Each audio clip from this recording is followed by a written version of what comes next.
As a future educator, I am really bothered that public schools are being targets for mass shootings. 2 days ago was the 20th anniversary of the Columbine massacre, but still, 2 decades later, no major gun control legislation has been passed.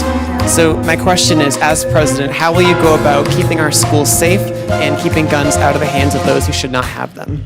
Thank you, Ben. And I'm sure that there are plenty of students here who, while you were in high school, even middle school, that you had to participate in a drill, right? Where you were convened and your teachers taught you about how you need to go and run in a closet because there may be a mass shooter roaming the hallways of your school. And in our America, that should never have to happen. Conversations take place every night. Conversations take place every night between students and their parents. Why do these things have to happen? Why do we have to have a drill like that? To which, of course, the response is because there are people in Washington,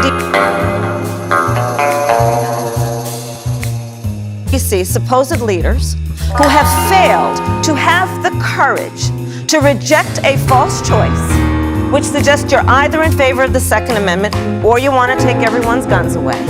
Supposed leaders in Washington, D.C., who have failed to have the courage to recognize, you know what, you want to go hunting, that's fine. But we need reasonable gun safety laws in this country, starting with universal background checks and a renewal of the assault weapon ban. But they have failed to have the courage to act. So Ben, here's my response to you. Upon being elected, I will give the United States Congress 100 days to get their act together and have the courage to pass reasonable gun safety laws. And if they fail to do it, then I will take executive action. And specifically what I will do is put in place a requirement that for anyone who sells more than 5 guns a year, they are required to do background checks when they sell those guns. I will require that for any gun dealer that breaks the law, the ATF take their license. And by the way, ATF, alcohol, tobacco, and firearms. Well, the ATF has been doing a lot of the A and the T, but not much of the F. And we need to fix that. Weapons are designed to kill a lot of human beings quickly and have no place, I'm going to get to it. Yes. And have no place on the streets of a civil society. We need universal background checks, which, to your point about handguns, is about saying that it is just reasonable to want reasonable gun safety laws that say we should do background checks, that we ought to know. It's just reasonable. You might want to know before someone can buy a lethal weapon, if they've been found by a court to be a danger to themselves or others. You might just want to know. And respectfully, we do understand that. But you're asking Yes. about... I'm asking specifically about handguns, because many of those handguns are purchased in places. Universal background checks apply to handguns. So here she is talking about how she can enter anybody's house who owns a gun and just check on them. Responsible behavior among everybody in the community, and just because you legally possess a gun in the sanctity of your locked home doesn't mean that we're not going to walk into that home and check to see if you're being responsible and safe in the way you conduct your affairs. Oh, that's good, Kamala.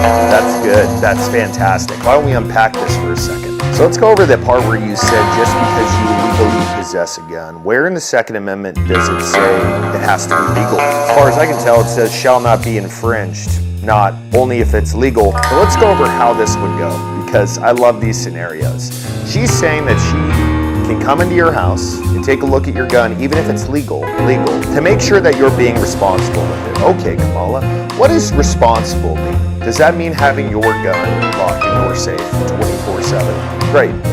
you might as well not have one, because if a robber breaks in, just kicks your door in with a gun, you're not going to have time to go get your gun. You're not going to have time. So is that not responsible? Now, when kids come into play, yeah, there are certain things that you can do to have a gun accessible with it not being in your safe. People have to be smart about it though. But that's not on the government to sit there and say, well, we can just come into your house and make sure. But how do we think this would go? I'm just curious. Kamala, if you really think you can do this, why don't you start doing this? Why don't you personally go knock on people's doors and say, hey, you own a legal gun and we're the government, so we're coming in without your permission, without a warrant. I didn't hear her mention that. Without probable cause, without anything. And we're going to look at your stuff and make sure that you're being responsible based on our definition, not what it says in the Second Amendment. I would say you're probably not going to get into anybody's house.